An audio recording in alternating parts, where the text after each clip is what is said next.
እኔ ሚዩት አድርጌም ያ ባክግራውንድ ኖይዙ አለ። ይሄ ኖይዝ ሚዩት ያላደረገ ሁላችሁም ሚዩት አድርጉት። እኔ ጋር ምንም ሰው የለም። እኔ ጋር የለም፣ የኔ አይደለም። Okay, Daniel, there's a background noise according to our guests.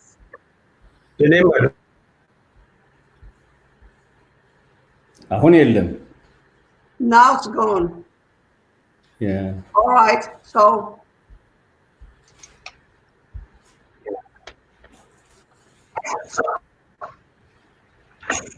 oh man.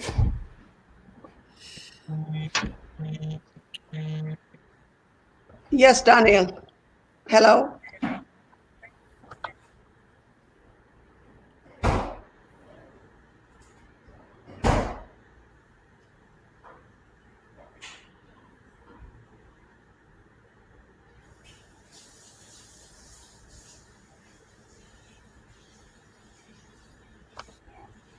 Okay, so the program is on now. Here we go. Brothers, welcome to United States of Africa and the Global Pan-Africanism Network, which is the voice of the people.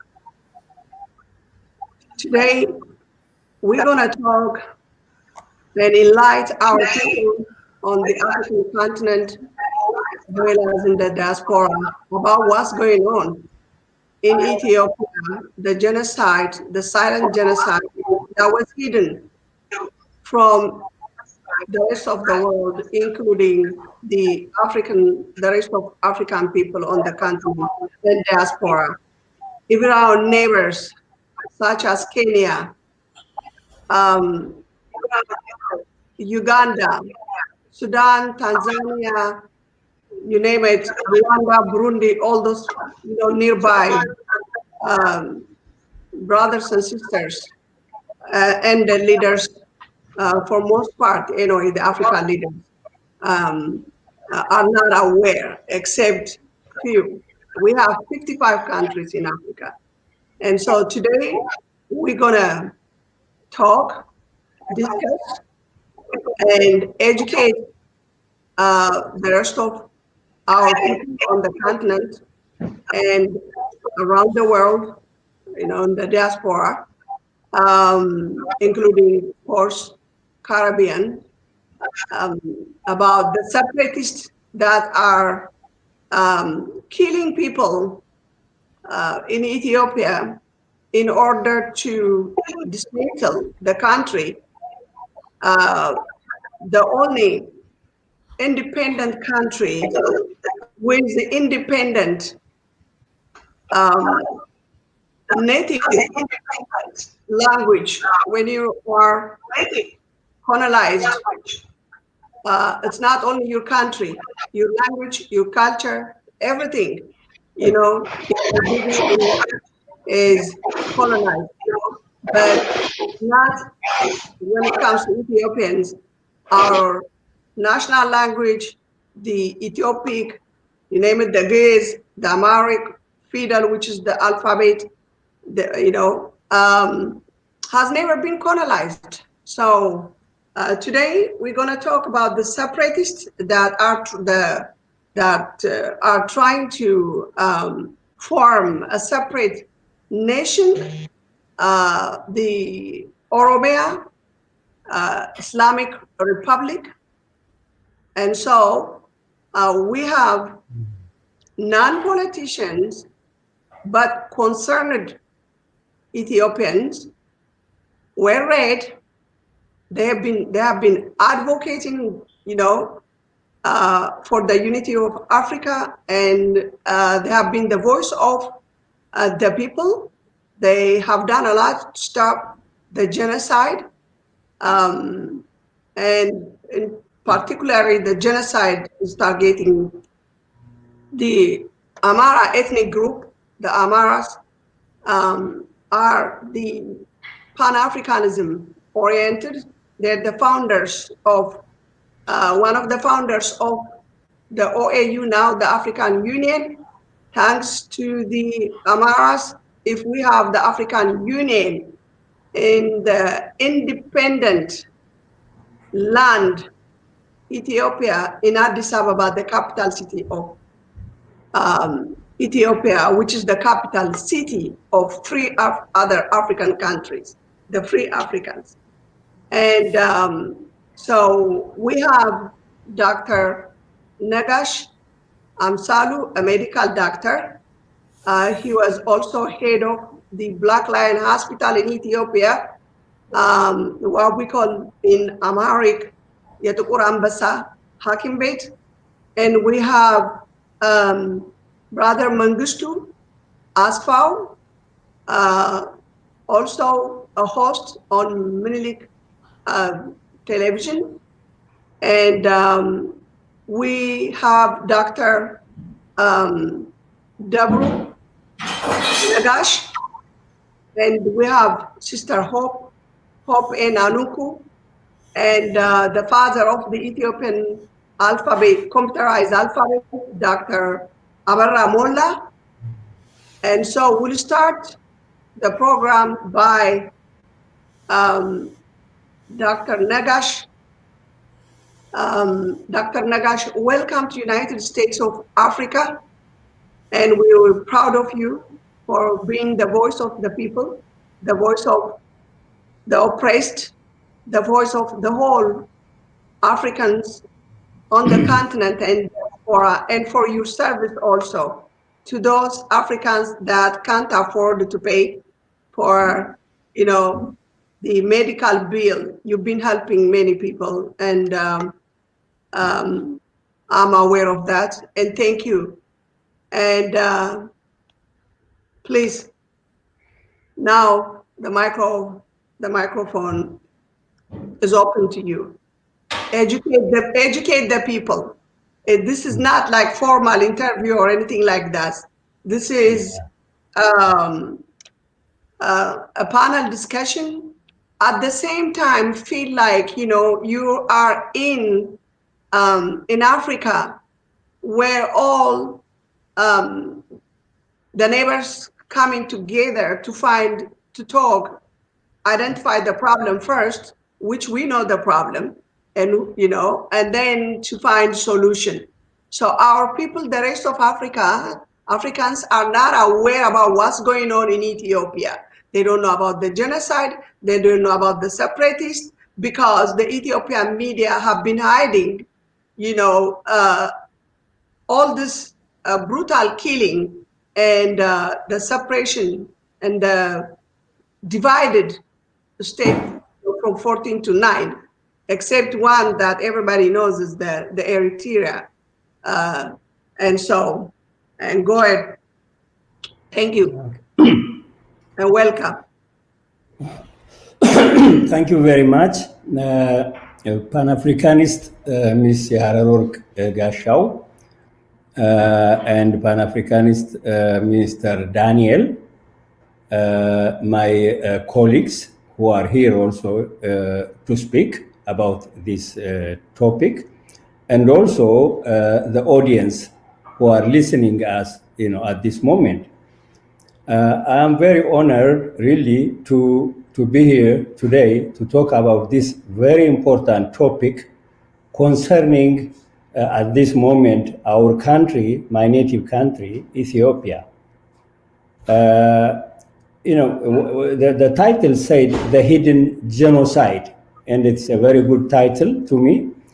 Firstly, it is really hidden because the whole world doesn't know about what is going on in Ethiopia, and that it amounts to genocide in the real term.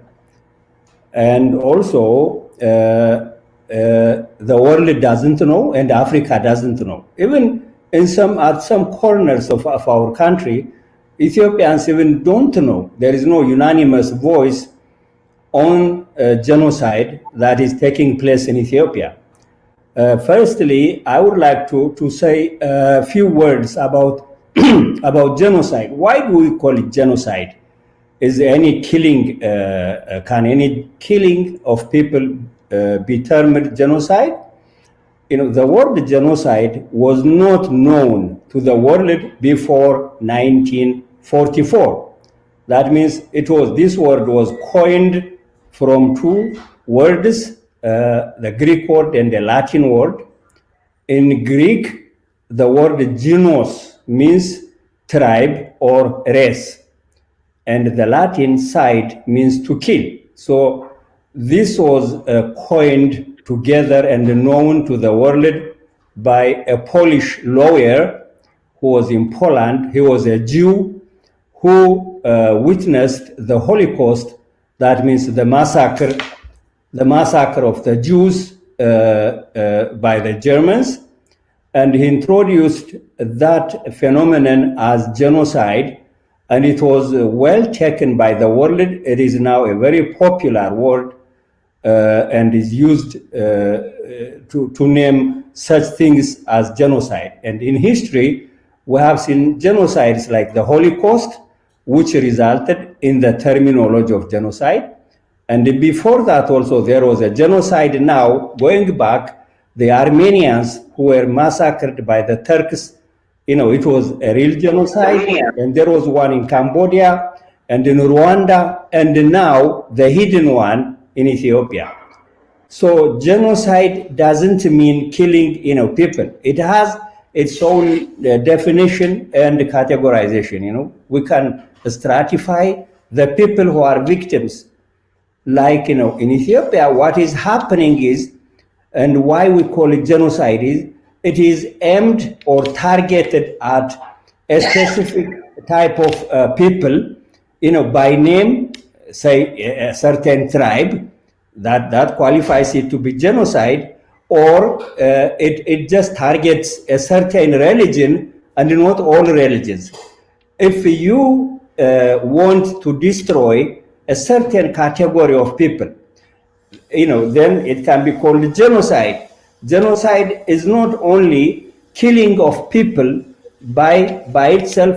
There is education genocide. That means when you deprive the people their own right for education, which happens in Ethiopia to a certain group of people, which I will come later. And there is also cultural genocide, when you start to destroy a certain group's culture, and there is religious genocide, and there is also a children's genocide, when children are removed and transported to a certain area of in the country. So there are a lot of types of genocide. So in Ethiopia, all these have been taking place. Now, to go back to the history, why is it targeting a certain group like Amharas in Ethiopia, and also the certain religion, which is Orthodox Christianity in Ethiopia, and not other religions? The Amhara people have been the front line, the people who have been defending the country against foreign aggression in the last several hundred years. And particularly during the 19th century, after the Berlin Conference, which was actually to regulate how to divide Africa and rule it and divide it perpetually and permanently between European powers. Italy was given Ethiopia to have an East African empire. Then Ethiopia defeated Italy, and then Ethiopia became an enemy of all the white people in the world, not only Italy, because it humiliated a white army by a non-speculated a black army, which used very, very backward rifles that was obtained from Russia and France. Then started the targeting of Ethiopia to destroy those people who ran that confrontation and defeated a white army, and those was the Amharas, although it was a mosaic army from all sorts of tribes in Ethiopia, but the forefront runners were Amharas. So then it started to target the Amharas and eliminate if possible. Then that formula came to Ethiopia, and they recruited the people in the north from Tigray and Eritrea, those children and grandchildren of the bandas who fought along with the colonial army and were defeated themselves. These our Ethiopians who were bandas or askaris as they are called, they were defeated with the white people, and later on they searched and organized them, they regrouped them, financed them and supported them by giving them all forms of logistics and organized them to dismantle the country, particularly to destroy the most important factors that defeated colonialism, that is the Orthodox Christianity and the Amhara people. These two factors were the instruments to defeat the colonial army and embolden all people who were under colonialism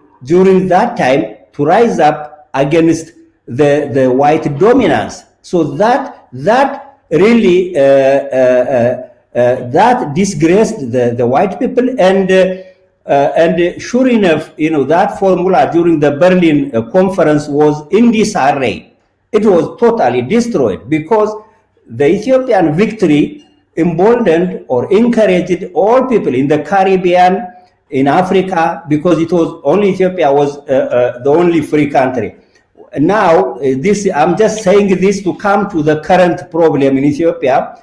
Then those enemies in the north, the TPLF that ruled the country for 27 years, also propagated this propaganda against Emperor Menelik and also the Amharas.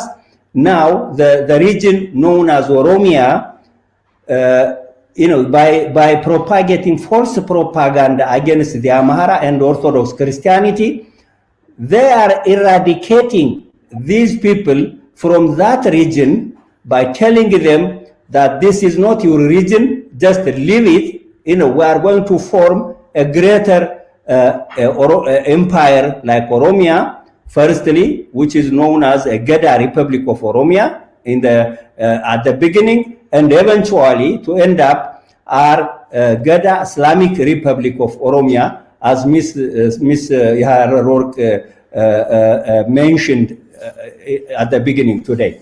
So what is happening now is they just kill, they have lists of people according to their tribes, and they are given these extremists and killers, young people, the youth known as Kero, are given the list of people who should be killed and the list of houses and buildings which should be set ablaze to destroy the property.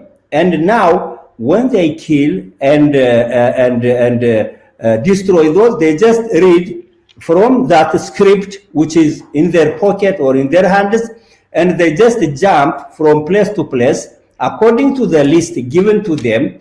And finally, it was proved by the government itself, by Oromia government, that most of the victims were the Amharas. The Amharas were the victims because the majority are Christians, and the majority are the people whose grandparents helped to free Africa. African independence was the main factor that Ethiopia was not colonized due to the Amharas, and that also encouraged and Africa became independent finally. So these people are fighting not only Ethiopia, but it is also Africa. It is also Africa, because the white people are the ones who originated and formulated this formula.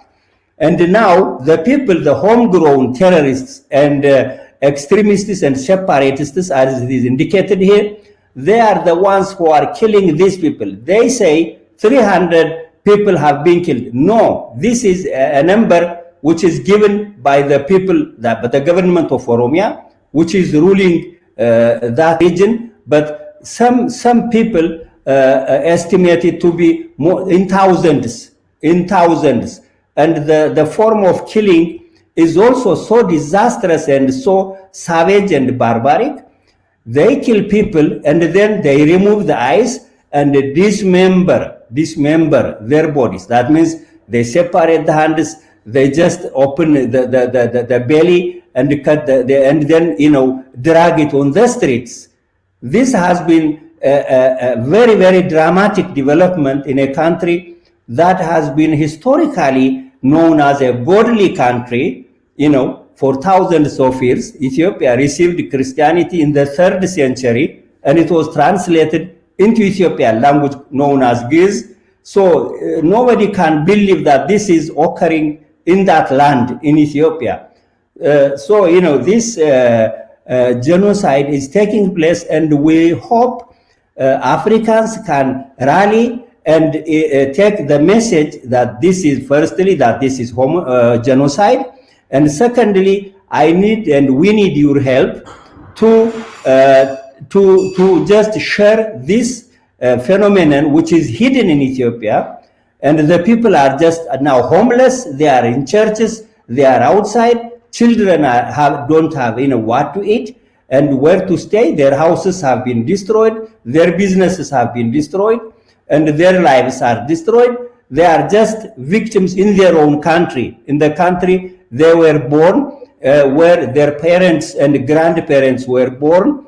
The instrument for this genocide in Ethiopia is the constitution that was planned, drafted, and ratified by the enemies, not the people of Ethiopia. The people didn't ratify, didn't discuss, didn't participate in this fraudulent and fake constitution that really encourages people to kill each other, and this is known as Killil, and we want you to help us also to change the constitution of Ethiopia, to take this idea and help Ethiopia to change this constitution, which is an instrument of displacement, killing and destroying Ethiopia. Ethiopia destroyed means really, in my opinion, Africa destroyed, because it is not geographically, but ideologically, it's the center of Africa. That's why all freedom fighters in Africa, the famous ones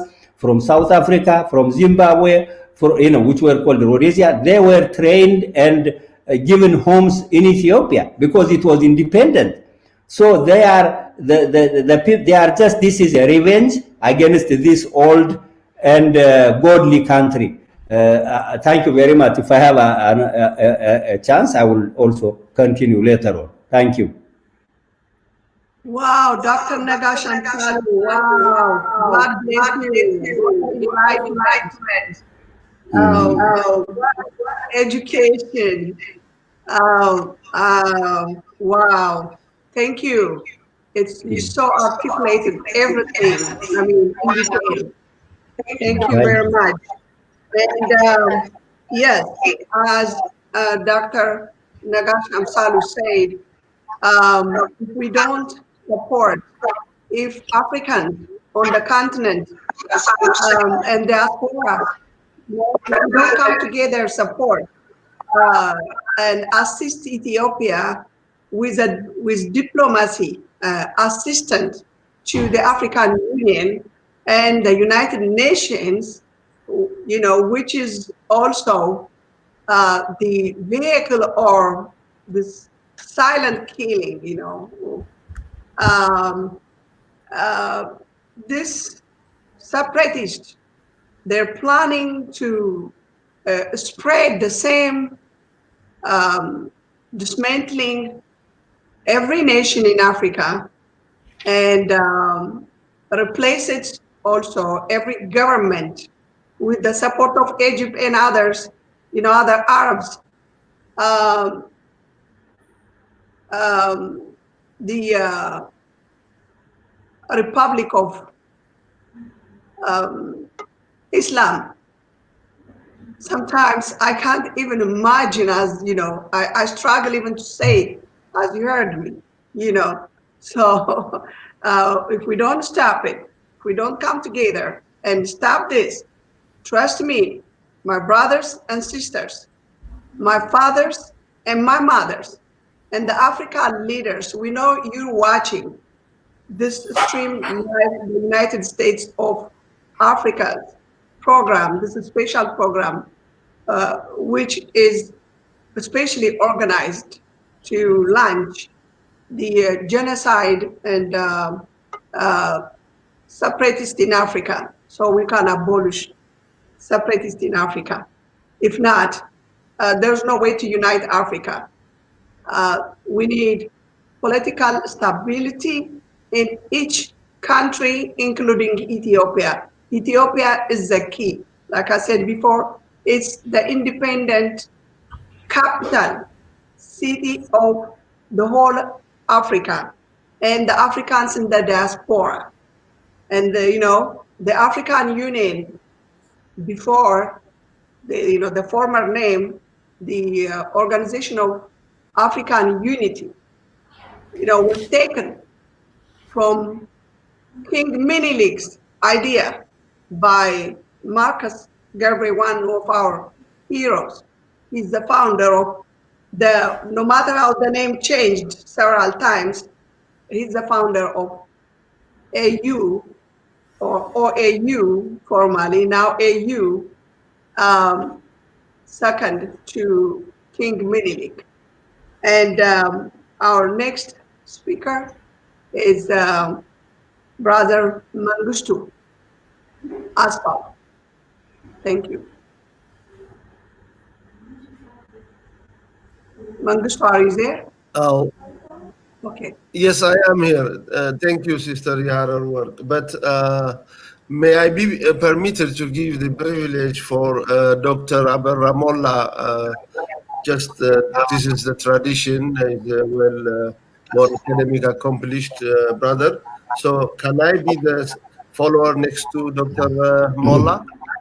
No, I did it purposely because you are also on the program, which is despite there is an echo, static echo from your end. Despite not in such political party or political group, you host about what's going on, on a weekly basis. So Dr. Abarra will come later. It's better, but thank you for your thought. Yeah, I thought the same thing, but I know why I want you to speak before Dr. Abarra, the father of the Ethiopian computerized alphabet, Ethiopian. Okay, am I clear? Yeah. Is my audio clear? Yes. Okay. Yes. There is an echo from your end. No, I don't have. There's nothing here. It's a very there is an echo. Place. Nobody even is here where I am. So everybody has to mute. No, it's the audio system is creating a static on the background. So that was what I heard when Dr. There is somebody, there is some noise, background noise from somewhere, somebody. Maybe Daniel, Mr. Daniel, I don't know. Yeah. Mangustu, otherwise, the recording will not be clear. Okay. Okay, thank you. Once again, thank you very much for inviting me and for giving me this privilege and opportunity to be part of this panel. I thank you, Sister Yaharar Work, and also your colleague and compatriot, Brother Daniel as well, and in general, the whole members of the Pan-African movement and the United States of Africa. Thank you very much. Then I'll come to our platform. Thank you, Dr. Nagash and Dr. Abel Ramolla as well. Dr. Nagash, that was really an eloquent, very illustrative, and very educative, and very high marks of the current genocide which is ongoing in Ethiopia. You have really elaborated it. You have really given a very factors and reasons and the victims. Though the Ethiopian government still is not willing to admit, and the international community knowingly or unknowingly, I put that in parentheses, is silent about the ongoing genocide in Ethiopia, particularly victimized, which is the ethnic cleansing of the Amhara ethnic groups and the Christians, the Orthodox Christians, as you said it, and the Ethiopian Orthodox Church as a whole. Before I get into the genocide subject, why Ethiopia is prescribed to have an ethnic government, which was under the auspices of the United U.S. America and Britain in 1991, where ethnic liberation fronts, that was the Eritrean People Liberation Front and the Tigray People's Liberation Front and the OLF, which is now the de facto and the de jure ruling power in Ethiopia, excluding the great majority of the Amhara people and the rest of the others, the Southerners, the Afars, and the Oromos. Those three ethnic liberation fronts, who were originally perpetuated by the enemies of Ethiopia. The history goes back to, as Dr. Nagash said it, from the victory of the black mans against the white invasion in 1896, the Battle of Adwa, combined with other things. So systematically, there is a prescription designed to start from Ethiopia, dismantle a nation, a country, which was a symbol of African freedom, which was the symbol of the whole African descendants, the whole freedoms, African freedom, the black man as a race, to be emulated for freedom fighters, to be an examples of independence. So this was to show for the rest of the African brothers and sisters, for the rest of the African nations, and for the whole African Americans and the black man race, to show that their power by dismembering Ethiopia, creating the Bantusta style fragmented ethnocentric regions, is to show the final revenge or the final power of the white schemes against the black race. What is next to the African?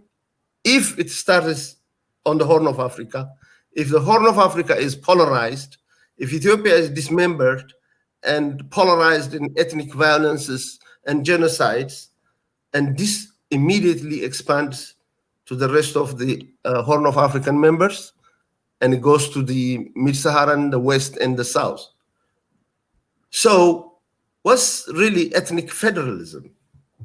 I don't have the luxury of the time to go in deep to thoroughly discuss, but as you may know, the ethnic federalism is the new form of government that is started in Ethiopia. In some places, even I was trying to find what is really ethnic federalism.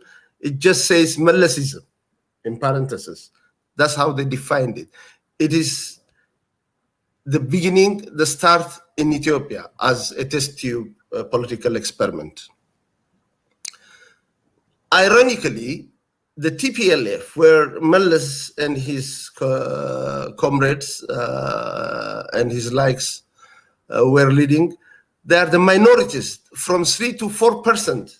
They're representing 3 to 4% ethnics, the Tigray people, which they wanted to put the hegemony of the Tigrayans over the great majority of two big ethnic groups. That was the Oromo and the Amharas, and the rest, the Southerners, the Somalis and the Afars, and likewise. This is, first of all, it's a contradiction.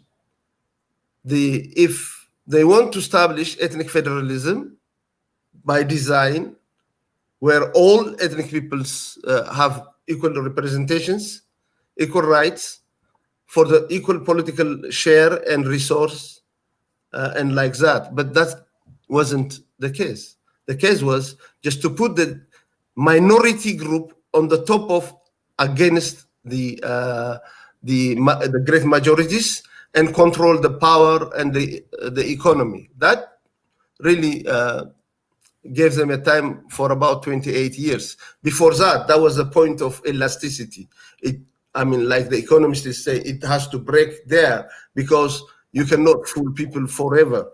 So then the resistance came. The Tigrayan Liberation Front retreated and shrinked and collapsed its in original territory.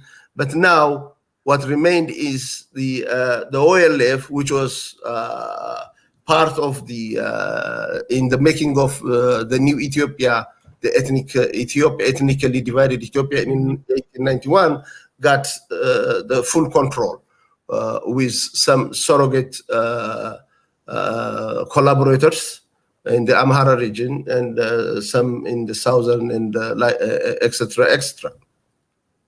So ethnic federalism is to dismember Ethiopia, to go to the roots, where the nation cannot be anymore a symbol of freedom.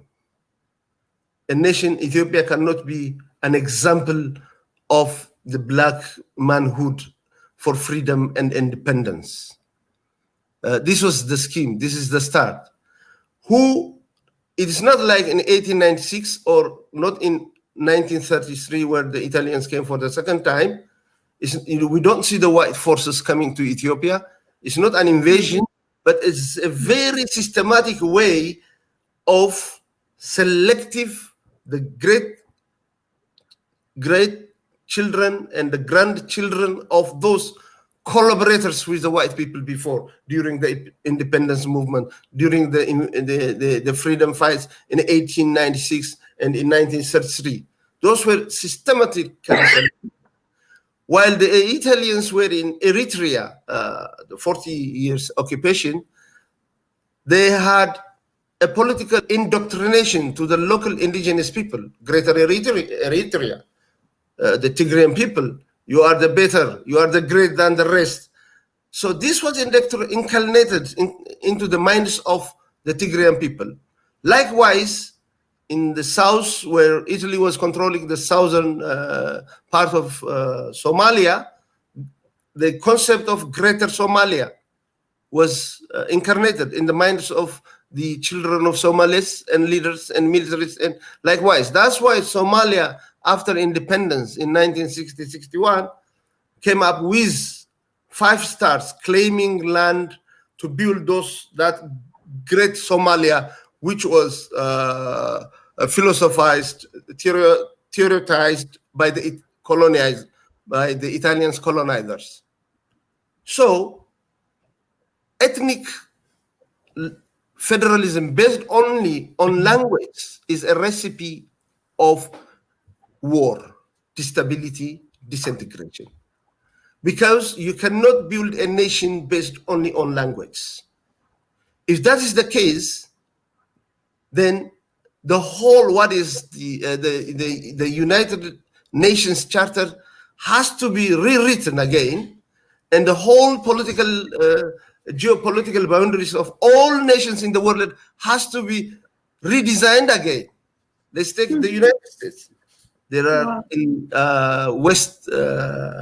in the western coast, California, Texas, the great majority speakers are Spanish people. So if the language is the determining factor of forming a nation, then this all Spanish-speaking people has to go to Mexico or to South Americans. we can give another example. There are Slav-speaking ethnic Yugoslavians living in Italy. And the Italy map has to be changed. Those has to go to Yugoslavia or the current nation, which is Serbia. How about Alsace and Lorraine, which was those are ethnic Germans living in France, which were the cause of the First World War and the Second World War, which really galvanized the mentality, combatism, nationalism, and the growth of the emergence of Nazi with Hitler and his collaborators claiming the lost lands of the Germans in Poland and in France. But it didn't work. Irredentism, the ethnic question, based on language only, you cannot form a nation. If you form, then those Alsace and Lorraine, which are currently in the Rhineland, the fertile Rhineland of between the border of Germany and France, they have to come back to Germany. The ethnic German-speaking people in Poland, then as Hitler was correct then to claim that. And how about in Africa? There are Boronas, Oromos in Kenya. There are Somalis in Kenya, the big district, the Garissa region, is the Somali ethnic group's land. So it means, Kenya, wake up. If the prescription which is applied to Ethiopia has to survive and be alive, Kenya tomorrow is going to be dismembered. Yeah, The Boronas will start the war. The Somalis in Garissa, Wajar, and Wajarbor will rise up and will create a war. How about the Kukuyis and the Luz? Are they going to form a different nation? A nation of, ethnic nation of federalism of between the Luz and the Kukuyus and the Maasai? Then fragmented Kenya? Is that what we need for Uganda? Is this what you need for the rest of Africa? Africa, there is no nation purely homogeneous. Language is cross-border, cross-country. You can speak from one border to another. People are moving. That's why the United Nations, after the Second World War, ratified to keep the status quo of all nations, meaning to retain what was demarcated, not to change, to go back, and to avoid all border conflicts. So Africans have to rise up now. I mean, not less than that of Ebola, HIV, and currently COVID-19.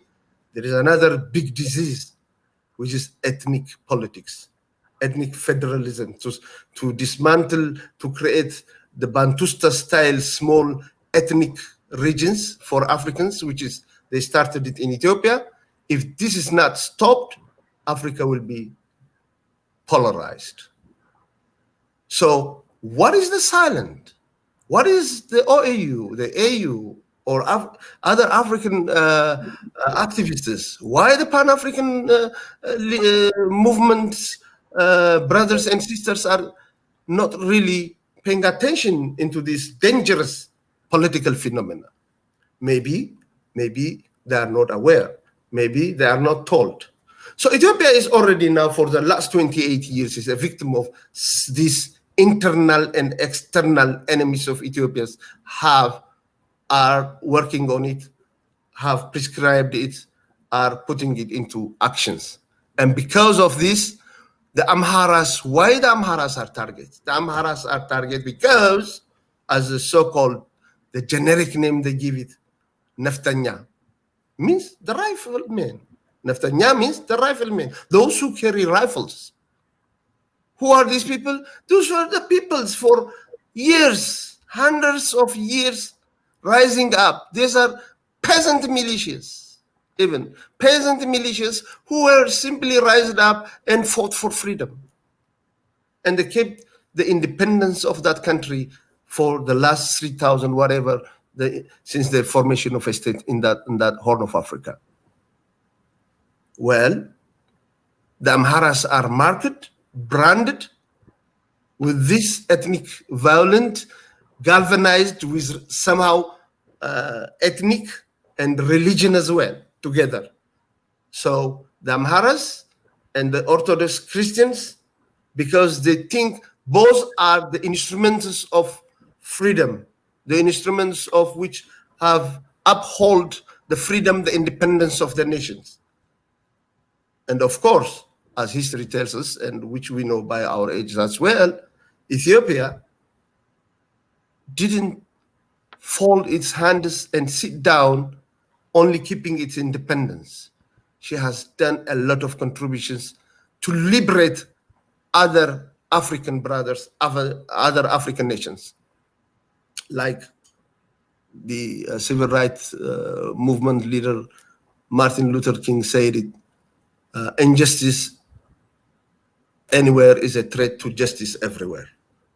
With this motto, the Ethiopians, especially in the 50s, in the 40s, in the 60s even, and that even late until Zimbabwe was liberated, the previous Rhodesia, Ethiopia was doing as much as collecting its meager resources and manpower, was helping all those African nations to get their independence. The late Nelson Mandela was a great witness in his book, in his speech, in A Long Walk to Freedom, has expressed how he was welcomed, how he was disguised and came to attend the first Pan-African movement in Ethiopia, and were also on the sides helped by the Ethiopian leaders to get training to liberate South Africa. I mean, I recommend, I'm sure sisters and brothers, everyone has come to that reading. But also, we have helped Zimbabwe. We trained. The Zimbabwe freedom fighters were trained. The South African freedom fighters, even in Mengistu, during Mengistu's regime, were trained in Addis Ababa, stationed in Addis Ababa. We have paid the highest price in the independence movement of Kenya, the Mau Mau movement. We gave a big land. We helped them the base in Ethiopia, in the Bale, in the Oromo, the Boro region, the border with Kenya. And that's where the Mau Mau freedom fighters, led by Jomo Kenyatta, has its foothold of getting the whole resources to fight for freedom. Of course, Ethiopia is proud. The Ethiopians are happy to see the rest of Africa get their independence, and the Pan-Africanism was incepted, which was the idea as well, though it from the back to Africa after 1896, the Battle of Adwa by Marcus Garvey. But late in the 60s, Nkrumah, Africa must unite, the Pan-African concept with Emperor Haile Selassie and others, was initiated, and the OAU was established. Though the OAU didn't have a strong teeth.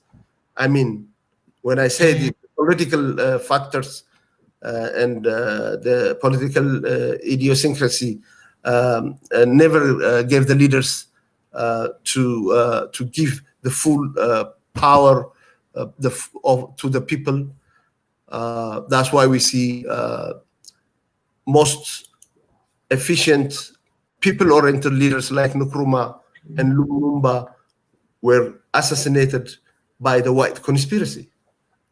But now, it's not the leaders, it's not conspiracy against leaders, but it's a conspiracy against people, against nations. So, there is a genocide going on in Ethiopia. The Amharas have been the victims. For the last 27, 28 years, there are evidences about 5 million Amhara people were genocided, ethnic cleansed, evicted by force from their root, from their land. and forced to be homeless, exposed to disease, malnutrition, and like Dr.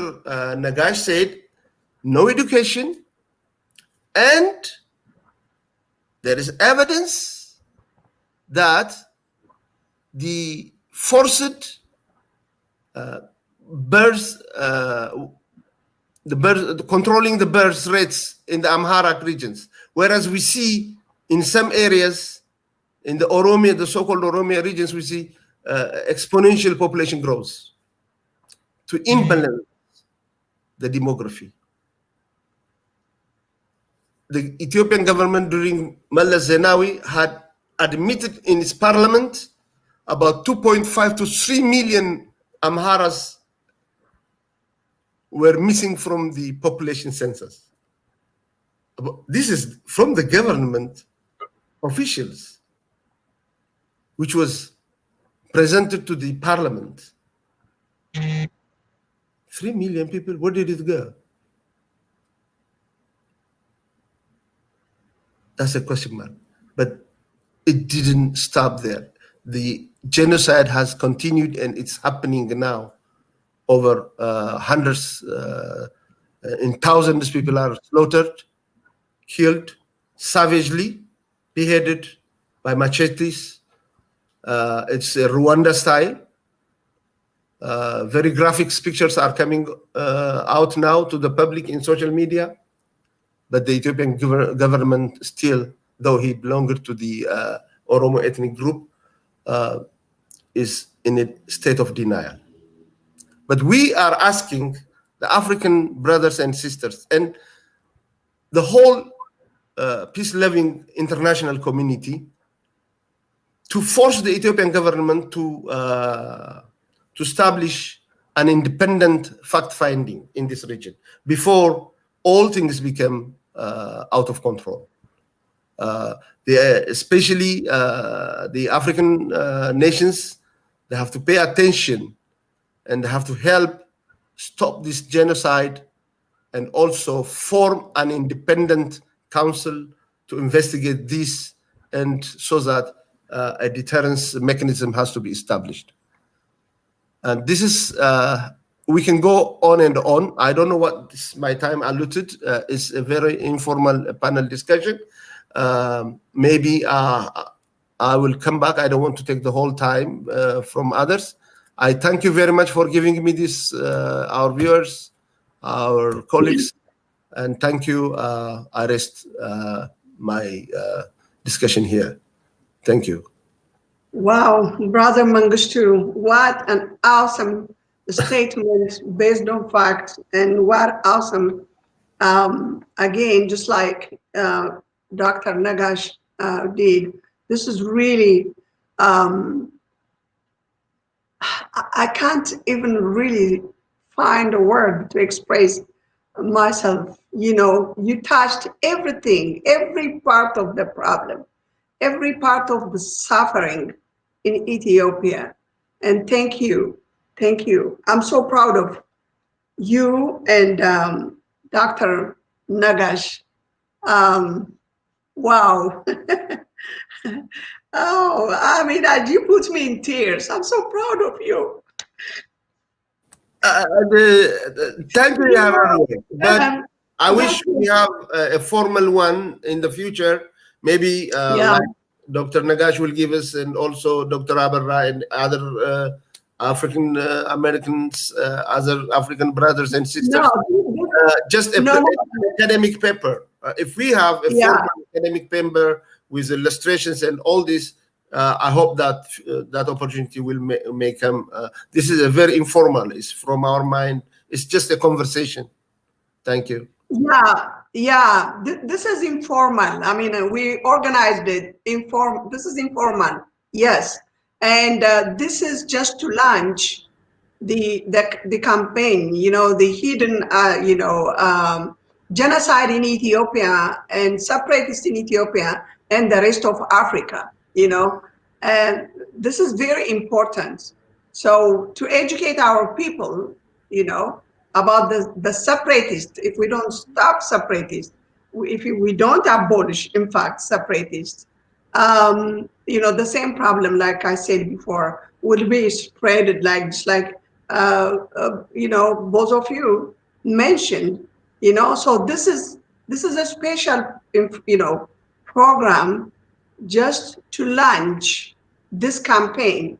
This is the first day, the beginning, but soon we'll start. And from today, from now on, all the guests here are part of this campaign. So you will help us to organize, to address, so you are part of it. So you're in. And this is to save Africa and the African people. This is not a political party program or a politicians, where politicians are coming and just discuss, in a formal way. That's not. This is like 9-1, what we call in the United States of America, 911 call, to rescue the Africa and the African people, because the Berlin Conference, in a way, what I call the invisible of the Berlin Conference war against Africans, and so you're part of, the campaign. And next is Dr. Abarramola, Dr. Abarramola, a scientist, a medical doctor that gave us the endless light when it comes to Ethiopia. So thanks to him, if today Ethiopians and the so-called Ethiopian government, you name it, that are using computer and text because of the software he created and the program and the keyboard.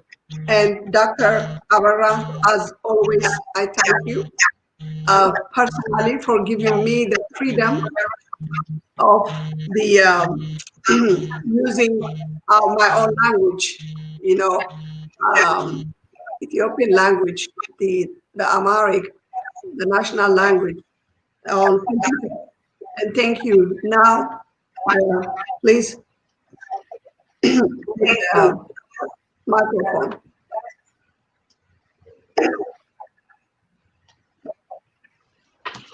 Okay. Do you hear me? Am I clear? Yes, I hear you. I can hear you. You hear me? Yeah.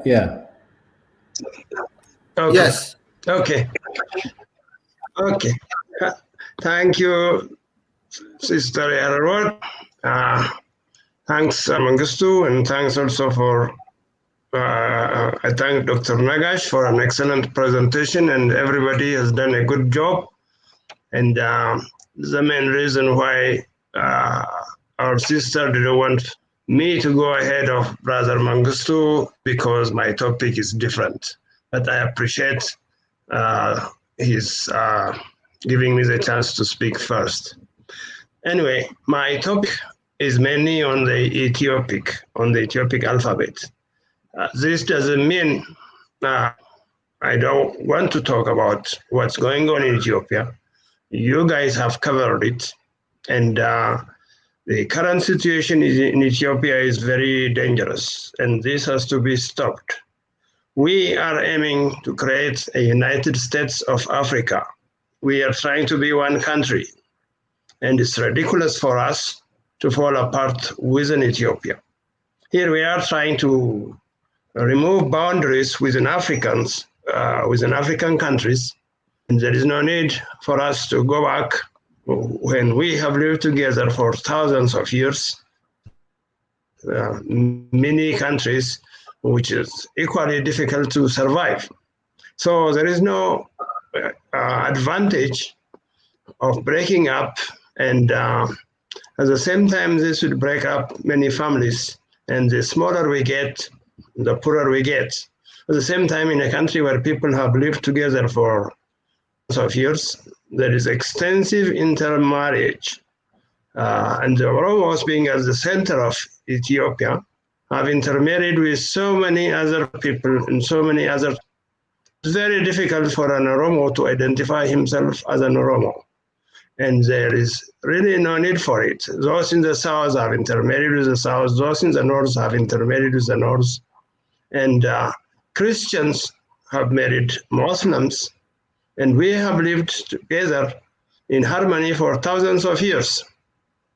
And in 2020, to think of this thing is really ridiculous, and it is below our level of knowledge. At the same time, this is not Ethiopian tradition. And I hate to see that we are each other, and at the same time, I don't like all these excuses. Here, somebody was killed, and they blame the Amharas for killing him, and they go back to Shashamane and kill some Christians. This trend is very dangerous. Today, the victim Christians. Tomorrow, it will get more refined. It will be Christian Oromos, and it will be Christian Protestants, and there is no end to it. So this is the right time to start us and together and solve our problem. Having said that, I hope you understand that that was not my topic, but I have to throw in my personal idea. My presentation is mainly on the Ethiopic alphabet and how we could use this alphabet for use by other African countries. Ethiopic is one of the ancient alphabets, and we have used it in Ethiopia for years. And we have different manuscripts we have written with it, and there are even books like the Book of Enoch, which survived only in the Ethiopic alphabet, and it has been a very great gift to us. It would have been lost had it not been in our language and alphabet. And as a result, Ethiopic is a rich alphabet, and to make even things better, it is one of the best alphabets because it is phonetic. Because each character represents a sound, there is no need to learn spelling, and there is no spelling error when one writes it down. At the same time, one of the languages we have developed in Ethiopia, and we have managed to use it and communicate with each other, is Amharic. So what I am advocating with some of my friends is we are now in a position where we can teach other African countries this alphabet, and at the same time use Amharic as a method to communicate so that we understand each other, and start developing this as by all African countries. This is mainly because English, French, and other languages which use the Latin alphabet. The rest of them are using the Arabic alphabet. Neither Latin nor Arabic is African. At the same time, if you continue this way, we will be using different languages and we may not even understand each other. This doesn't mean that we can't develop some other common languages or change the way we are using it, but the Ethiopic could be an advantage because we have already identified 22 African languages which we can assign their character sets and everybody can use the alphabet. The main reason is the alphabet is a very good one, and because it's phonetic, as I said, you are putting down your idea with less space and with less memory. And there are quite a lot of advantages. At the same time, since there is no spelling error, everything is accurate. And most important than that, if we need more sound, it allows to create new characters. So we can keep adding whatever somebody needs. At the same time also, because of the long history of the alphabet, it has been as it Ethiopia in Canadian university in America and Amharic is now one of the major languages used, and one can translate a document.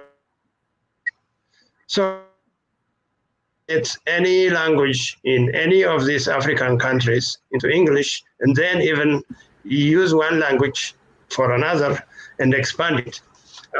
To briefly give you an idea, for those of you who may not know what Ethiopic looks like, I don't know if I can share the screen. Can I share the There screen? is some internet problem. Yeah, No, we are not set up for that. No, yeah. Okay.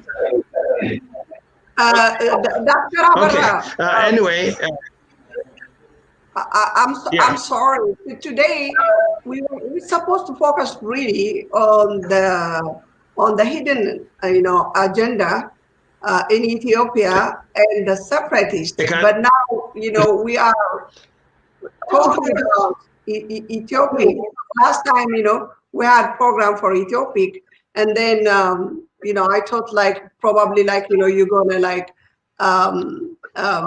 mix with your statement probably the Ethiopic, but it seems like the Ethiopic become focus of the program right now.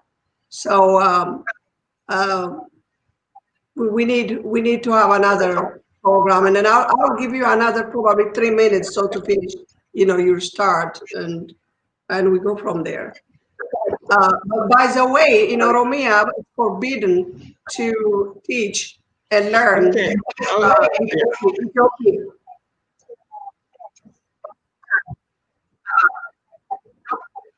Go ahead, and Yeah. Okay. Yeah. Okay. What Sister Error is saying is okay. Let's concentrate on the genocide and the rest and everything. And at the same time, one issue she wanted me to raise is for the last 30 years, the Oromo language has been taught using the Latin alphabet. It's no more using the Ethiopic alphabet. The danger with this policy is, at the same time, the children in Oromia region are not, and they don't learn the Ethiopic alphabet. So it has now become very difficult for us to communicate because the young generation do not understand Amharic and they don't read Ethiopic. We also don't know the Latin alphabet with which they are using, which is known as Kube. And it has become very difficult even to communicate. So some of these ideas behind trying to make something out of Oromia has already created a problem on us. And we have this because using it, and now by creating a system whereby some people don't use that alphabet and they're using a different language for communication, it has become very difficult for us.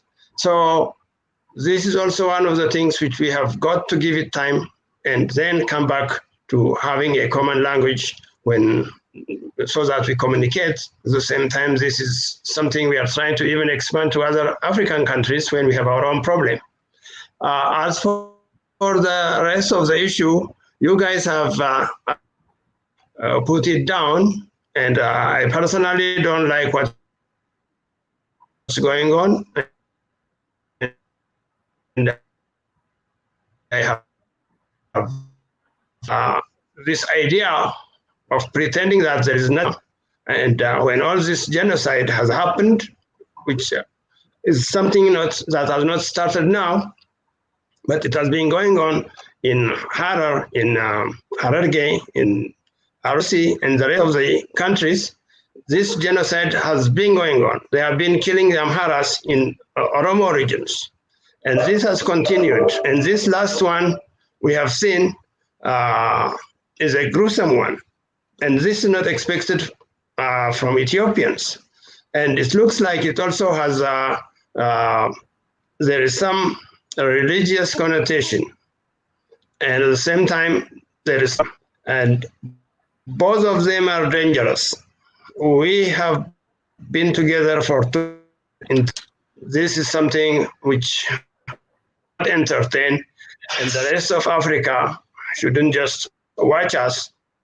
And this has to be stopped. We have to put pressure, including the government, and the government has to be responsible for what's going on. And whenever some criminal activities occur somewhere, to be there, get organized and stop it. At the same time, bring the people to justice. And those victims who have lost their properties and their houses have to be compensated. And there are people who lost their business, and the government just can't leave them as if nothing happened. They have to compensate them, at the same time make sure this doesn't happen. And now, even recently, a few months back, some 80-something people were killed, and now people close to 300 are being killed. And this thing has to stop, because we don't want to see this anymore. And once some of these things get out of touch, out of hand, we come to a level where we cannot stop it. So we have enough trouble, and we don't need it. Africa has enough trouble, and we will have a hard time getting together and bringing ourselves up. And there is no fun in, at the same time, there is no reason why we should kill each other. The resources we have, we can share. For instance, if we create the United States of Africa, somebody in Ethiopia can go and work in another African country. There is no need to be wherever we were born, and there is even no need for this. We are all children of God. And here, some of us have lived in the United States for more than half our lives. And why should we be stopped from going and do the same thing? So we have this nonsense and try to live together. And in fact, for instance, even our African brought to the United States are even suffering in this country, in the United States. And we should give them a chance to move to Africa and live wherever they want. How can we do that if an Ethiopian guy is not supposed to live in Ethiopia?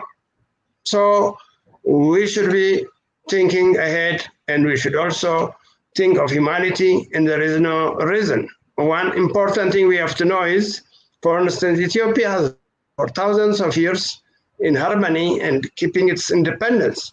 And it's a shame that this generation is responsible for this nonsense going on. We should be ashamed as Ethiopians to kill each other after we have lived together and maintained our independence and has become a mirror or an example for freedom for other countries. And we were the ones who, Ethiopianism, at the same time Pan-Africanism, and so on. It is a shame on us, and it is the responsibility of us Ethiopians to stop this nonsense out of hand. At the same time, we want our other African countries to know what's going on in Ethiopia. Some of them are killing the Amharas and line up on the streets and demonstrate on the streets and claim that the Oromos were killed. And some newsmen and some newspaper parrot the same story. And we have to tell the truth, and they have to tell the truth. If not, we will expose them too. Because there are some famous newsmen and some famous magazines which go out and tell the same story. Unless there is some sinister plan behind it, there is no reason why the news media should not tell the truth to the world. And this is also something very bad. We will keep fighting until everything is good and until everybody gets their justice. Of course, we may have problems like any other country, but we have to communicate and come to a common understanding. And I think we Ethiopians do that. But this idea of going around and killing people and burning houses should stop, because we don't have enough of it. We need more houses. We can't afford to burn whatever we have. We need more industries. We can't go around and kill and destroy industries. We need more hotels. We can't go around and destroy them. It takes quite a lot. And it is easier to destroy. Difficult is more difficult. So we have to concentrate on the good and bad. I think I have said enough. Maybe I will give more time for the others, and I appreciate everything the rest of you are doing. Thank you, Dr. Abaramola. Wow, excellent, excellent, awesome. Three of you came with from different angle, with different points. This has been really, for the United States of Africa members and Africans on the continent and the diaspora, unusual educational discussion, panel discussion, and enlightenment, and at the same time request, to stand up for the African unity, for our people's right. And I thank you very much for blessing this launching the hidden genocide in Ethiopia and separatists in Africa, for blessing the launching campaign today. I appreciate, and I thank you on behalf of the United States of Africa as the Vice President and international spokesperson, as well as to the Global Pan-Africanism Network, the voice of our people, and the Unity Bridge for the last 4 years. And I thank you. And then, of course, like I said, we're, together in this. And so we will keep educating ourselves and appeal, wherever we find support. And also we will launch international, media campaign. The international media is ignoring the Ethiopia, the Ethiopian issue, the genocide. That doesn't mean they're not aware. I have done a lot. I'm part of the international media family. Most are aware, and so they told me there's some, strict when it comes to Ethiopia, and especially to the ethnic Amara issue. I have been telling about this, but I cannot say which media, which news director, producer, or CEO saying this. But every media, so-called free media, for most part in Europe and here in the United States, works with the government, and that. And so that's going on. So we need another campaign also. Under the hidden genocide in Ethiopia and separatists in Africa campaign anyway. And I would like for us, the president and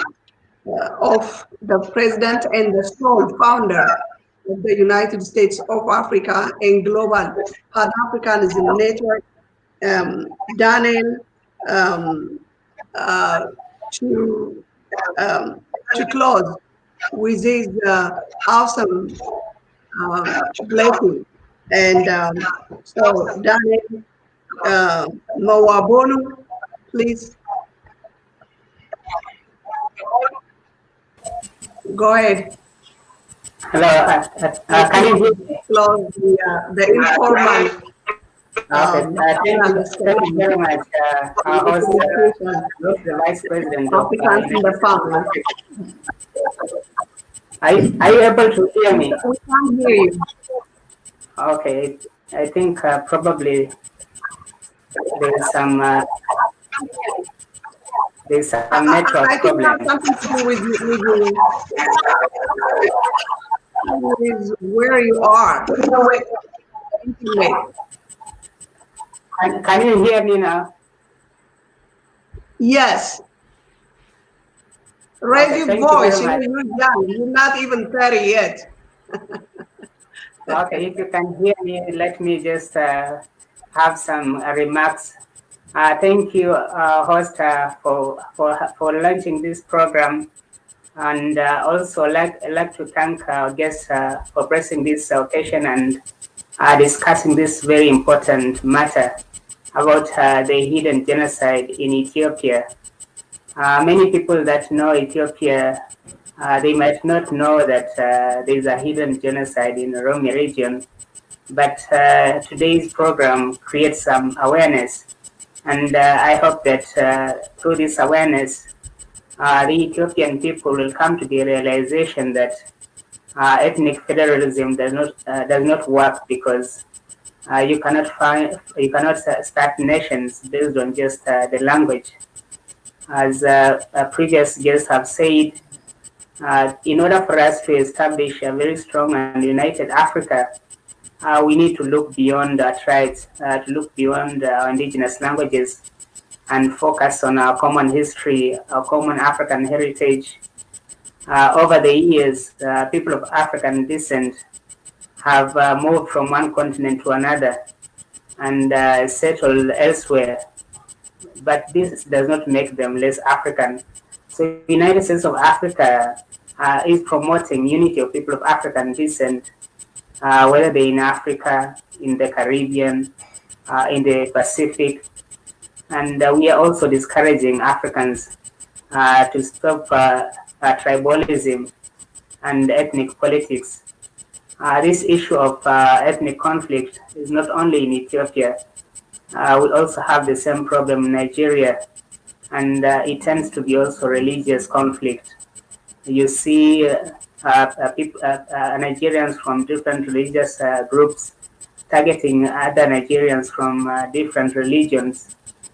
And this divide and rule, divide and conquer tactics that the colonial masters are still using against Africans. And this is why we have to open our eyes so that we stop being divided based on the religion, based on the colonial boundaries that they left us. We have to define ourselves based on our history, based on where we came from, and based on common destiny as Africans. Because until we unite, then we are not going anywhere. Many Pan-Africanists have emphasized the importance of African unity and the importance of Pan-Africanism as the solution to end the genocide and conflicts that are happening in Ethiopia. If Ethiopians embrace Pan-Africanism, then they'll begin to see themselves as Africans, not just Ethiopian, but as an African. And if we embrace and accept the African identity, then we are not going to have tribal conflicts, because regardless the tribe, regardless the religion, we will see ourselves as Africans and as one nation. So United States of Africa and Global Pan-Africanism Network is encouraging Ethiopians to stop dividing themselves based on ethnic groups, and to embrace the spirit of African unity, because this is where the future is.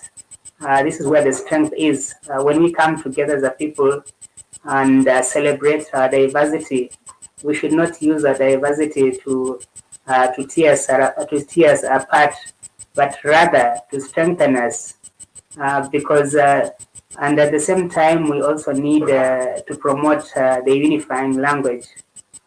Because if we have one unifying language or two unifying languages, for example, the Kiswahili and the Ethiopic, it can really help in diffusing the tension and reducing the conflicts. And this is why I also encourage all Ethiopians to embrace the Ethiopic alphabet. Even in the Oromia region, they need to embrace this Ethiopic alphabet because if they abandon Ethiopic, they also abandon the Ethiopia history. And this is the language that has proven to unite all Ethiopians. It's just like Swahili. So we also need to emphasize on the Ethiopic language and at the same time to encourage Ethiopians to work together and to sit down so that we can resolve the conflict and we can resolve these differences that are tearing the nation apart. Thank you very much, our host and all our guests, Dr. Vera Mola, and we have Dr. Mengistu, and all our guests for being part of this program. We'll certainly have more programs where we'll have statistical presentation. When we're talking about things, we should be having some factual data that we can be sharing on the screen, and that can really help people have a deep understanding of the issue that we are discussing. So thank you very much. If anyone has a final comment to say, maybe we can give a few minutes to have a final word, a final comment before we end the program. Okay. Mangushtu, can you end the program? I'll give you the last opportunity. It's my turn today. Yeah. Say that again, the other word. I didn't hear it. Yeah, we conclude the meeting. I mean the program. Okay. Okay, good.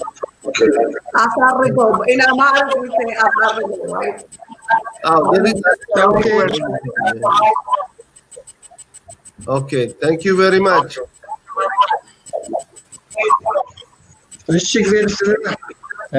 Thank you, everybody. All right. Thank you. Thank you. There is still everybody. It was nice.